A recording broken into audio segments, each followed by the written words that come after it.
And he said to me, "Enoch, why do you ask me regarding the fragrance of the tree, and why do you wish to learn the truth?" Then I answered him, saying, "I wish to know about everything, but especially about this tree." And he answered, saying, "This high mountain which you have seen, whose summit is like the throne of God, is his throne, where the Holy Great One, the Lord of glory, the perpetual King, will sit, when he will come down to visit the earth with goodness. And as for this fragrant tree, no mortal is permitted to touch it until the great judgment, when he will take vengeance on all and bring everything to its consummation forever. It will then be given to the righteous and holy. Its fruit will be for food to the chosen ones. It will be transplanted to the holy place, to the temple of the Lord, the perpetual King. Then they will rejoice with joy and be glad, and they will enter into the holy place, and its fragrance will be in their bones, and they will live a long life on earth, such as your fathers lived. And in their days no sorrow or plague or torment or calamity will touch them. Then I bless the God of glory, the perpetual King, who has prepared such things for the righteous, and has created them and promised to give to them." And I went from there to the middle of the earth, and I saw a blessed place in which there were trees with branches abiding and blooming. And there I saw a holy mountain, and underneath the mountain to the east there was a stream, and it flowed toward the south.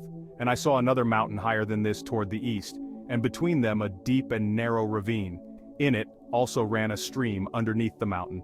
And to the west thereof there was another mountain, lower than the former and of small elevation, and a deep and dry ravine between them. And another deep and dry ravine was at the extremities of the three mountains. And all the ravines were deep and narrow, being formed of hard rock, and trees were not planted on them. And I marveled at the rocks, and I marveled at the ravine. Yes, I marveled very much. Then I said, "For what purpose is this blessed land, which is entirely filled with trees, and this accursed valley between?" Then Uriel, one of the holy messengers who was with me, answered and said, "This accursed valley is for those who are accursed forever. Here all the accursed will be gathered together, who utter unseemly words with their lips against the Lord, and speak hard things of his glory.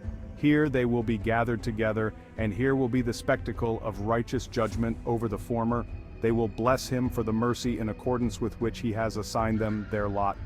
Then I blessed the Lord of glory, and set out his glory, and lauded him gloriously.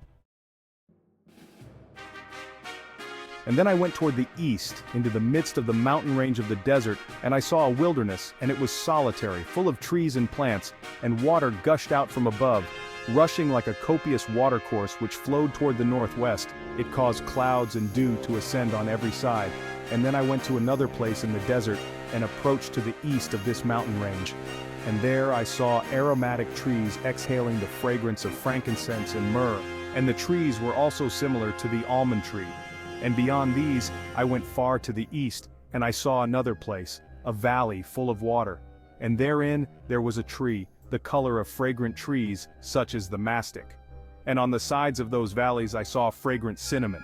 And beyond these I proceeded to the east, and I saw other mountains, and among them were groves of trees, and nectar flowed out from them, which is called Sarara and Galbanum. And beyond these mountains I saw another mountain to the east of the ends of the earth, on which were aloe trees, and all the trees were full of staxti, being like almond trees. And when one burned it, it smelled sweeter than any refreshing fragrance. And after these fragrant odors, as I looked toward the north over the mountains, I saw 7 mountains full of choice nard, and fragrant trees, and cinnamon, and pepper. And then I went over the summits of all these mountains far toward the east of the earth, and passed above the Erythraean Sea, and went far from it and passed over the messenger Zotiel. And I came to the garden of righteousness, and saw beyond those trees many large trees growing there and of attractive fragrance, large, very beautiful and glorious, and the tree of wisdom of which they eat and know great wisdom. That tree is in height like the fir, and its leaves are like those of the carob tree, and its fruit is like the clusters of the vine, very beautiful, and the fragrance of the tree penetrates far. Then I said, "How beautiful is the tree, and how attractive is its look!" Then Raphael, the holy messenger who was with me, answered me and said, "This is the tree of wisdom of which your ancient father and your ancient mother who were before you have eaten, and they learned wisdom, and their eyes were opened, and they knew that they were naked, and they were driven out of the garden." And from there I went to the ends of the earth and saw great beasts there, and each differed from the other, and also birds differing in appearance and beauty and voice, the one differing from the other. And to the east of those beasts, I saw the ends of the earth on which the heavens rest and the portals of the heavens open.